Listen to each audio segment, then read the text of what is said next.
Welcome to the Lead with Hope podcast, where leadership goes beyond titles and into transformation. This is a podcast about habits, optimistic outlook, purpose, and excellence, and how these pillars shape resilient leaders, healthy systems, and meaningful lives. I'm Brandi Kelly, and each week we'll explore stories, strategies, and insights designed to help you lead with hope, even in the hard season.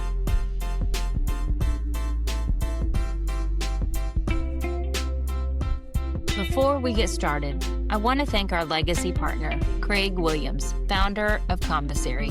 At Spark Hope, we believe that story matters because story shapes how we lead, how we connect, and how we show up in the world. Commissary helps authors and leaders bring clarity to their story and confidence to their voice so their brand truly reflects who they are. You can learn more about their work by visiting the link in today's show notes or on the Spark Hope website. Thank you, Commissary, for supporting the Lead with Hope podcast. Did you know this? Nearly 70% of leaders report feeling burnout. Over half of educators and executive leaders considered leaving their roles in the past year. And the number one reason that they cited is emotional exhaustion. On paper, a person's leadership can look fine. You can even look successful. But behind the scenes, many leaders are quietly unraveling. As I talk to leaders in my work as a coach across the country, I hear this more and more. If this resonates with you, friend, you're in the right place. Welcome to the Lead with Hope podcast. I'm your host, Brandi Kelly, and today's episode is titled, I Didn't Lose My Leadership in 2025, I Found It.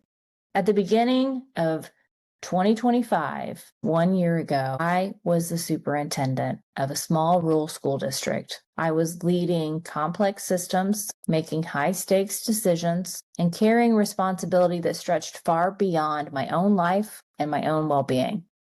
On the outside, I looked successful. I was capable and confident, but on the inside, I was exhausted. I was stressed. I was dealing with health problems that I didn't talk about.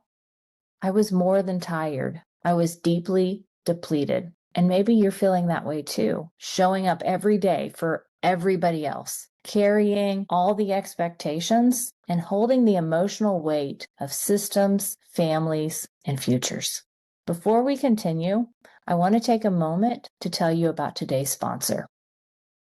The name Commissary comes from Latin, and at its heart, it's all about interaction, socializing, exchanging thoughts, and engaging ideas with others.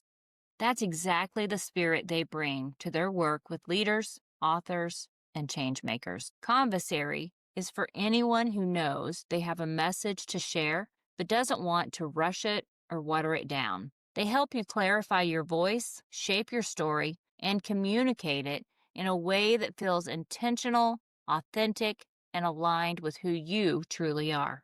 Whether you're thinking about writing a book, refining your message, or building a brand that reflects your values, Commissary walks alongside you, providing strategy, support, and heart every step of the way. You can learn more by visiting the link in the show notes or on the Spark Hope website. A big thank you to Craig Williams with Commissary for supporting this podcast and helping leaders turn their ideas into meaningful, lasting impact. Here's the truth that I had to come face to face with in 2025. I didn't lose my leadership. I lost my alignment. I knew what I valued in life, but I had lost my alignment with those values. I had lost margins. It was all about work. I wasn't connecting with, first and foremost, God on a regular basis, the way that I knew that I should. I wasn't spending the kind of quality time with my family and friends so that I could refuel myself. And I lost my permission to be human. I carried everybody's problems, and the more problems that I carried, the more I isolated to protect myself. But that leadership was never gone, because leadership is not a title. It's not a role. And it's certainly not performance. Leadership is who you are when no one is applauding. It's how you respond when the pressure rises, and it's what you protect when everything feels urgent. 2025 stripped away a lot of things for me, but it also revealed some very powerful truths. Here's what it taught me. First and foremost, leadership begins with self-efficacy. If you don't believe you matter, your leadership will always feel fragile. Leadership starts on the inside. Next is that burnout is not a leadership failure. It's a signal. It's like that red flag or the check engine light on your car. It's a call to recalibrate, to realign, and to step into your greatness. And then it also taught me that strong leaders build systems and build space to reflect, space to rest, and space to reconnect with your purpose. And here's what I want you to hear today, friends. You can be both successful and struggling at the same time. And acknowledging that doesn't disqualify you. Acknowledging that does not disqualify you. It deepens your impact.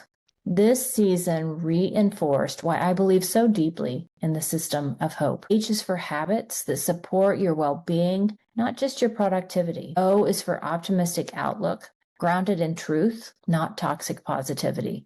P is for purpose that goes deeper than performance metrics. And E is for excellence that is rooted in integrity. Hope doesn't mean pretending that things are easy.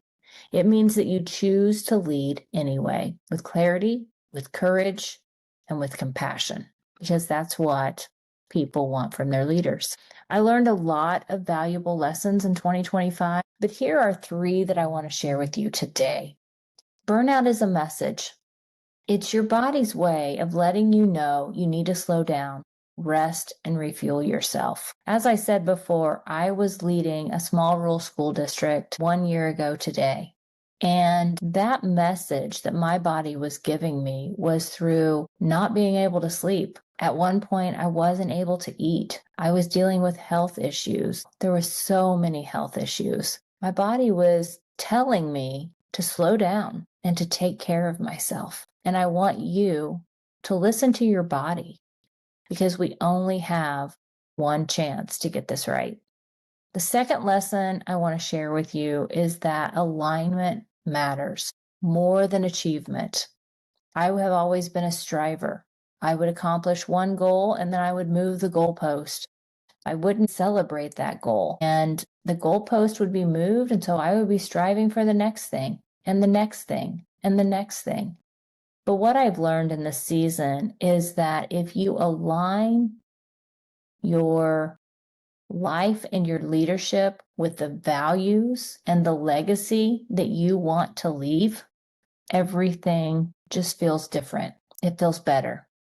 And then third, leaders grow in community, and community fosters growth. Sometimes when you're stressed and you're burnt out, you're overwhelmed, you isolate yourself. You try to protect yourself. Maybe there are other factors that come into play, like betrayal or criticism, keyboard warriors. The list can go on and on. But it's so important to surround yourself with a group of people who will tell you the truth and also give you grace, lifting you up, encouraging you, helping you be the best version of who God intended you to be. Let me say this clearly. If 2025 made you question yourself, if you felt tired but still showed up, if you wondered whether you could keep going, you didn't lose your leadership either. You're in the process of finding it again, more grounded, more honest, and more whole this time. And sometimes the most powerful reset isn't stepping away from leadership. It's just simply redefining what leadership means for you. As we close today, I want you to reflect on one question. What did leadership reveal about you this year? Not what did it take from you, but rather, what did it reveal about you this year?